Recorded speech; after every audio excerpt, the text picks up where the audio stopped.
Good morning everyone, welcome back to my channel. সকালে শুরুটা যদি এরকম রোদ ঝলমলে একটা দিন দিয়ে হয় খুবই ভালো লাগে আমাদের। আর অনেক দিন পরে আজকে টেম্পারেচারটাও বেশ হাই রয়েছে, তাই সকাল সকাল ঘুম থেকে উঠে বাবা আর মেয়ে ব্রেকফাস্ট খেয়ে একটু পার্কে চলে এসেছে। আমি এদিকে ঘরের কিছু কাজ সামলে তারপরে পার্কে এসেছি। অনেকক্ষণ আগে থেকেই বাবা আর মেয়ে পার্কে ঘোরাঘুরি করছিল। এরপর আমি এসেছি দেখে মেয়ে দেখো আমার দিকে ছুটে আসছে, কারণ মেয়েকে ঘরে নিয়ে আজকাল সব কাজ করা যায় না, তাই ওকে ওর বাবা পার্কে আজকে ছুটি ছিল বলে নিয়ে গেছে। আর আমি ওদেরকে বললাম তোমরা যাও, তারপর কিছুক্ষণ পর কাজটা সেরে আমি আসছি। তো এই ফাঁকে আমি চলে এসেছি, আর এখন আমরা পার্কের ধার দিয়ে আমাদের এরকম একটা রাস্তা রয়েছে। তো এই রাস্তাটা ধরে হাঁটতে খুবই ভালো লাগে, এটা হাঁটার জন্যই রাস্তাটা। তো আমি আর ওর বাবা ভাবলাম আজকে এখান থেকে এক রাউন্ড হাঁটি, তারপর বাড়ি যাব। কারণ আজকে বাড়িতে গিয়ে একটা খুব ভালো রান্না করেছি, যে রান্নাটা খুব চটজলদি হয়ে যাবে। আমি সব প্রিপারেশনগুলো ঘরে করেই এসেছি, গিয়ে জাস্ট হালকা করে বানিয়ে নেব আর খাওয়া হয়ে যাবে। তোমাদের সাথে সমস্ত রেসিপিটা শেয়ার করব, পুরো ব্লগটা দেখো। আর এরকমভাবে যদি তোমরাও করে খাও দেখবে তোমাদের দারুণ লাগবে। একদম 10-15 মিনিটের মধ্যেই রান্নাটা পুরো রেডি হয়ে যায়। তো সেই রকম একটা খুব ইজি রান্না আজকে বানাবো, বাট ভীষণ টেস্টি খেতে হয়। আর আজকে স্যাটারডে, তো শনিবারে আমি নিরামিষ খাই, তো নিরামিষের মধ্যেও এই জিনিসটা কিন্তু খুব ভালো টেস্টি একটা খাবার। সো চলো দেখিয়ে দিই তোমাদের রান্নাটা কিভাবে আমি করেছি। তো প্রথমেই আমি পনির নিয়ে নিয়েছি, আজকে যেহেতু নিরামিষ তাই পনির খাবো। তো পনিরটাকে প্রথমে আমাদের ম্যারিনেট করে নিতে হবে। তো পনিরটা আমি এখান থেকে লোকাল স্টোর থেকেই কিনেছি, তোমরা বাড়িতে বানানো পনিরও ইউজ করতে পারো। একটু বড় বড় পিস করেই কাটলে এটা খেতে ভালো হবে, ছোট ছোট পিসের থেকে। যদি তুমি পুরো বড় একটা পনিরের ডাইসকেও একসাথে বানাতে চাও তাহলেও ভালো হবে, যদি মোটামুটি বড় বড় পিস করে বানাও তাহলেও ভালো হবে। তো আমি মোটামুটি বড় বড় পিস করেই কেটে নিয়েছি দেখো। এবার এইগুলোকে ম্যারিনেট করে নেব সুন্দর করে। তো একটা বাউলের মধ্যে আমি নিয়ে নিয়েছি পনিরগুলো, তার মধ্যে দিয়ে দেব মিক্স হার্বস, আর দিয়ে দেব নুন, আর একটু পেপরিকা পাউডার, আর দিয়ে দেব আমি গার্লিক পাউডার, আর দিয়ে দেব আমি এর মধ্যে দই। এই সমস্ত উপকরণগুলোকে দিয়ে এটাকে বেশ কিছুক্ষণের জন্য যদি তুমি ম্যারিনেট করে বাড়িতে রেখে দাও, তাহলে পনিরটা যখন রান্না করবে তখন পনিরের স্বাদটা কিন্তু ভীষণ ভালো হয়ে যাবে। তো আমি পার্কে যাওয়ার আগেই এই প্রিপারেশনের জন্য শুধু এই পনিরটাকে ম্যারিনেট করে রেখে চলে গেছিলাম, বাড়িতে এসে যাতে রান্নাটা আমার খুব ইজিলি হয়ে যায়। তো তোমাদেরকে যেহেতু রেসিপিটা পুরো একসাথেই শেয়ার করছি, তাই পুরো রান্নাটা একবারেই দেখাচ্ছি, বাট ম্যারিনেশনটা কিন্তু আমার আগে থেকেই করে রাখা ছিল। সবথেকে বড় কথা, যেদিন শনিবার থাকে বা নিরামিষ কোনো খাওয়ার দিন থাকে সেদিন মাথাতেই আসে না যে কী এমন রান্না করব যেটা খেতেও টেস্টি হবে আর তাড়াতাড়ি হয়েও যাবে। আর রোজ একঘেয়ে রান্না করতে করতে লাইফ বোরিংও হয়ে যায়, সেই জন্য এ ধরনের রান্না করলে চটজলদি কিন্তু হয়েও যায়। আর হ্যাঁ, একটু লেবুর রসও অ্যাড করতে হবে, সেটা বলতে ভুলে গেছিলাম, বাট তোমাদের দেখিয়ে দিয়েছি। তো আমি দেখো লেবুর রস আর দই দুটোই একসাথে অ্যাড করে সমস্ত কিছু ভালো করে মাখিয়ে ম্যারিনেট করতে রেখে দিয়েছি। তোমরা এটাকে ফ্রিজের মধ্যেও ম্যারিনেট করে রাখতে পারো, আমাদের এখানে যেহেতু ঠান্ডাই থাকে মোটামুটি, তাই বাইরেই আমি ম্যারিনেট করে রেখেছিলাম। আর যদি ওভারনাইট ম্যারিনেট করতে চাও তাহলে ফ্রিজের মধ্যেও রাখতে পারো। এরপর আর কি, প্যান নিয়ে এর মধ্যে একটু তেল গরম করে নিয়েছি। আর হ্যাঁ, আমি আজকে যে রান্নাটা করব এর জন্য ভাতটা আমি আগে থেকেই বানিয়ে রেখেছি। ভাতটা ঠান্ডা হয়ে থাকলে রান্নাটা করাটা ইজি হবে। তেলটা ভালো করে গরম হয়ে এলে ম্যারিনেট করে রাখা পনিরগুলোকে এবার একে একে দিয়ে দেবো তেলের মধ্যে। সমস্ত পনিরগুলোকে একটা পিঠ ভালো করে ভাজা হয়ে গেলে আবার আস্তে করে উল্টে দেবো অন্য পিঠটা। পনিরটা একটু ভাজতে সময় লাগবে যেহেতু দই অ্যাড করা রয়েছে। দই যদি না দাও তোমরা তাহলে কিন্তু পনিরটা অনেক তাড়াতাড়ি ভাজা হয়ে যায়, বাট দই দিলে কিন্তু বিশ্বাস করো টেস্টটা অসাধারণ হয়। একদিক যখন লাল করে ভাজা হয়ে গেছে তখন উল্টে দেবে, দেখো একটা দইয়ের কোটিং হয়ে গেছে পনিরটার গায়ে, এর জন্য পনিরটা খেতে কিন্তু অসাধারণ হবে। তো একটু সময় নিয়ে পনিরটাকে যদি এপিট ওপিট লাল করে ভেজে নাও, তারপরে তুলে নাও, ব্যাস এটাই হচ্ছে সবথেকে মেন স্টেপ এই রান্নাটার। এর থেকে বেশি কিন্তু এই রান্নাটার জন্য কোনো খাটনি নেই। তো এবার পনির ভাজা হয়ে গেলে আমি তৈরি করে নেব আমাদের রাইসটা। তো ওই সেম প্যানের মধ্যেই আমি দিয়ে দেবো আর একটু তেল। আর আজকে আমি বানাচ্ছি হার্ব রাইস, তো এর জন্য কিছু বেশি লাগবে না, এর মধ্যে দিয়ে দেবো একটু গার্লিক, আর এর মধ্যে একটু লঙ্কা কুচি, আর মিক্স হার্বের যে পাউডার পাওয়া যায় সেটা আমি এখানে ইউজ করছি। তো ওই মিক্স হার্বটা দিয়ে তেলের মধ্যে জাস্ট বানিয়ে রাখা ভাতটা ঠান্ডা যেটা হয়ে গেছে সেই ভাতটাকে এখানে অ্যাড করে দিতে হবে, আর কিচ্ছু করতে হবে না। আমি একটু লাল মরিচের পাউডারও দিয়েছি, যেহেতু আমাদের খুব সর্দি লেগেছে, একটু ঝাল ঝাল হলে খেতে ভালো লাগবে, তাই তোমরা সেটা স্কিপ করতেও পারো। এরপরে এই ভাতটাকে দিয়ে শুধু নাড়াচাড়া করতে হবে আর একটু অ্যাড করে দিতে হবে এর মধ্যে ভিনিগার আর নুন। ভিনিগারের বদলে তোমরা লেবুর রসও অ্যাড করতে পারো। দেখো ভাতটা যেহেতু ঠান্ডা করে রাখা ছিল তাই ভাতটা এরকম জমে আছে, কিন্তু এই ভাতটা কিন্তু সবথেকে ভালো হবে যদি গরম ভাত নিয়ে তুমি করতে চাও, তাহলে কিন্তু ঝুরঝুরে ব্যাপারটা একদমই হবে না, খুব স্টিকি স্টিকি হয়ে যাবে। সেই জন্য যদি ঠান্ডা হয়ে থাকে ভাতটা তারপরে যদি তুমি এটাকে বানাও তাহলে কিন্তু খুব চটজলদি হয়ে যাবে আর একদমই ঝরঝরে হবে খেতে, আর খেতেও খুব সুন্দর হবে। আর হ্যাঁ, একটা কথা বলি, এই রান্নাটা তোমরা বাটারেও করতে পারো। আমি আজ বাটারে করিনি, আমি এটা অলিভ অয়েলে করেছি, বাট এটা কিন্তু বাটারে করলেও খেতে খুবই সুন্দর লাগে। দেখো রাইস আমার একদম রেডি। এরপর পনিরের জন্য একটা গ্রেভি বানাবো। সেই গ্রেভিটার জন্য আমি সেম যা যা মশলা পনিরে দিয়েছিলাম সেটার সঙ্গেই শুধু 1 চামচ বেসন আর একটু দই দিয়ে আর ভালো করে ফেটিয়ে নিয়েছি যাতে গ্রেভিটা একটা ক্রিমি টেক্সচার আসে। এরপর প্যানের মধ্যে একটুখানি অলিভ অয়েল দিয়ে নিয়েছি। এরপর আমি কিছু পেঁয়াজ কুচি আর রসুন কুচি করে নিয়েছি। এই রান্নাটার জন্য আর বেশি কিচ্ছু লাগবে না, শুধু পেঁয়াজ কুচি আর রসুন কুচিটাকে ভালো করে তেলের মধ্যে ফ্রাই করে নিতে হবে, এটাই হচ্ছে কাজ। আর আমি একটু শেজওয়ান সস, যেটা আমরা দোকানে কিনতে পাই, সেটা আমার কাছে ছিল তাই অ্যাড করেছি, বাট সেটা সম্পূর্ণ অপশনাল। যদি তোমরা নাও অ্যাড করো তবুও কিন্তু অসাধারণ খেতে হবে। যেহেতু আমার বললামই ঠান্ডা লেগেছে প্রচণ্ড, তাই ঝালঝাল খাওয়ার মন করছে, সেজন্য আমি একটু শেজওয়ান সসটা এখানে অ্যাড করেছি।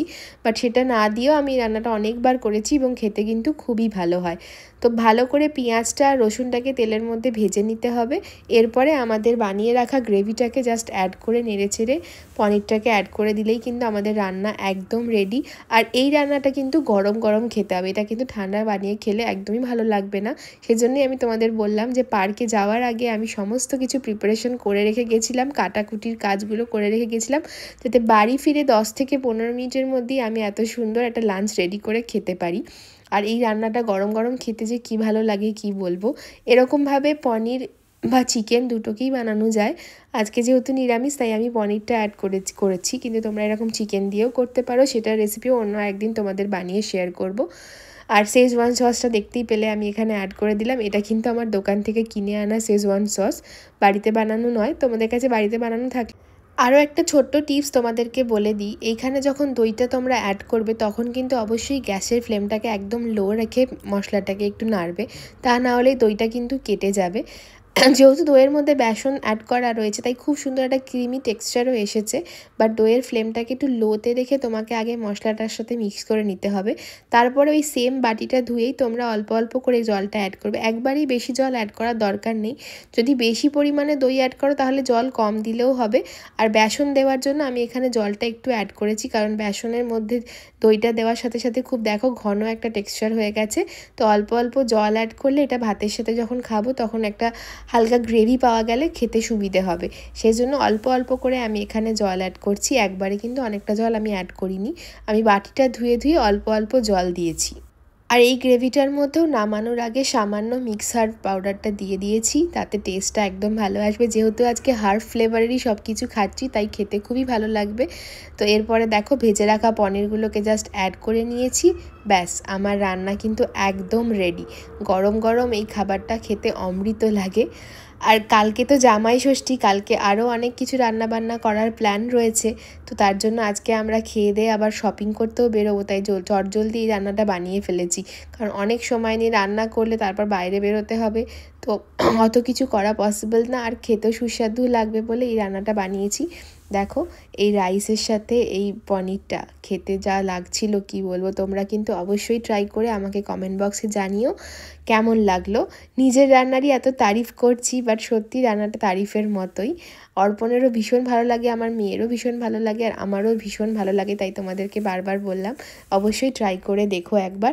আর আমাকে কিন্তু কমেন্ট বক্সে জানাতে ভুলো না তোমরা এই রান্নাটা তোমাদের করে কেমন লেগেছে আর খেয়ে কেমন লেগেছে। আর আমি ওপর থেকে একটু বেরেস্তা আরও বানিয়ে রেখেছিলাম, যেটা আমি উপরে ছড়িয়ে দিয়েছি, সেটা অপশনাল, তোমরা না করলেও হবে, বাট করলে কিন্তু খেতে খুব ভালো লাগে। তো দুপুরবেলায় আমার মেয়ে জানোই তো ঘুমায় না, তো আমরা ততক্ষণ খাওয়া দাওয়া করছিলাম, সে নিজের মতো এখানে লেখালেখি করছিল, মজা করছিল। লেখো, এটা কি লিখছো? ও লেখো, একটা ও লেখো, হ্যাঁ না, ও লেখো, ও লেখো, ও 0 একটা রাউন্ড রাউন্ড করো, রাউন্ড রাউন্ড রাউন্ড রাউন্ড। হ্যাঁ, একটা স্ট্রেট লাইন করো। স্ট্রেট লাইন, স্ট্রেট লাইন কেমন করে হয়? স্ট্রেট লাইন করো।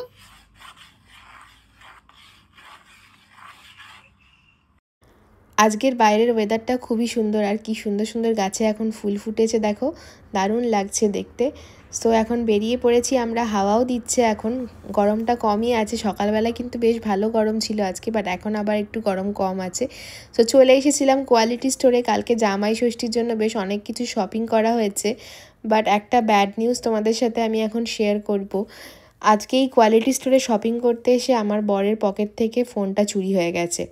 এখানে আমি এত পছন্দের সমস্ত জিনিস পেয়েছিলাম, কালকে জামাই ষষ্ঠীতে ভালোভাবে রান্না করে খাওয়াবো বলে সব কেনাও হয়ে গেছে। ঠিক যখন বিলিং করে আমরা বাইরে বেরোবো তখন পকেটে হাত দিয়ে দেখে ওর ফোনটা নেই।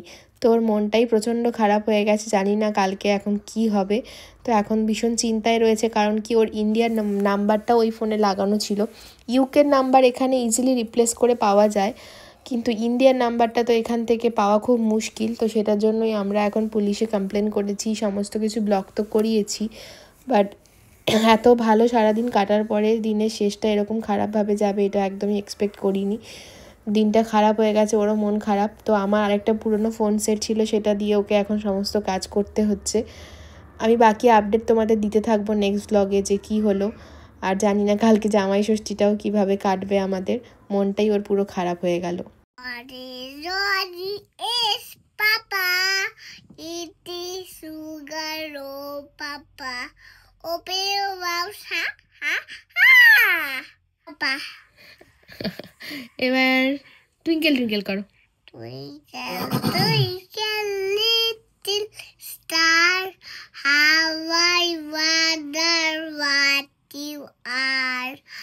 Up above the world, high like a diamond in the sky. Twinkle, twinkle, little star, how I wonder what you are. Good job. job. Yes. 1 2 টা করো। 1 2 1 2 3 4 5 6 she's alive, she's little left. Then I let it go again. Why did I let it go? Because they got my finger toe. Which finger they did bite? This is the finger on my right. এবার ABCটা করো। A B C D E F G H I J K L M N O P Q R S T U V W X Y Z Y A B C কি করলাম? খুব ভালো হচ্ছে, করো। কি করছিলাম ওটা? Now I know my ABC. Next time want to sing with me. Good job. Good job. Good job. Well, good night everyone. Good night. Bye. Bye.